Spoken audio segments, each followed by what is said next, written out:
Well, 3 years after the pandemic devastated New York City's restaurants, hospitality experts say the industry is in a better place, but challenges remain. Businesses are still short-staffed.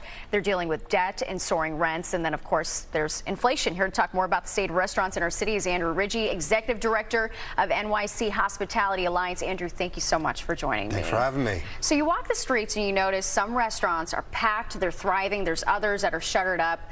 Why the discrepancy between the two? Why did some survive and others not through the pandemic? You know, it was such a shot to the system, and some restaurants thankfully have been doing a lot better than others. Unfortunately, what happened was a lot of restaurants just did not get the adequate support they needed from government. You know, government mandated them to shut down, but government didn't provide them the resources and support to stay open or now to be thriving. Yeah, it's interesting too, like during the height of the pandemic, there was a whole effort to order takeout for local businesses, but now when you order takeout, it's a lot more expensive with the fees, inflation. So how has inflation impacted the restaurant industry? That's really tough because the cost of every product and every service has skyrocketed. The cost of labor has gone up. So I've spoken with restaurateurs who feel fortunate that they're back to their 2019 sales levels, but the margins are even smaller in this notoriously small margin business because inflation and the cost of just running their business day to day. Yeah, and then also there's the outdoor sheds.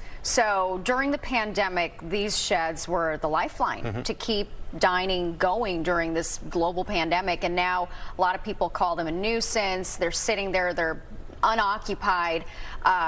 What is the state right now of that outdoor dining program and the future of these sheds? So we need the mayor and the city council to agree on the permanent outdoor dining guidelines. The problem is that we're still operating under these emergency guidelines that were put up when restaurants had no money. They were really in the midst of crisis. They've gone through summer, winter, summer, and some of them are falling apart. Almost every day I hear from a restaurateur and they're like, Andrew, I want to invest, I want to upgrade my outdoor dining, but I'm not going to spend money if a month or two the city's going to come and tell me that was a waste. You got to take everything down. So hopefully very soon the city will agree on the guidelines, and restaurants that want to continue to offer really nice outdoor dining on the sidewalk or the streeteries will be able to have actual guidelines and the confidence to invest in something nice. Yeah, have the options too.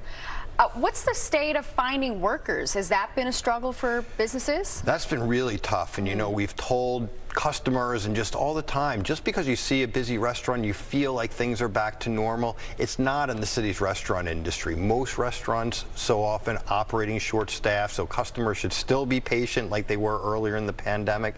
The city's restaurants and bars still employ about 13,000 fewer people than they did before the pandemic. It's getting much better than it was, but like everything else, there's still a long way to go. Yeah.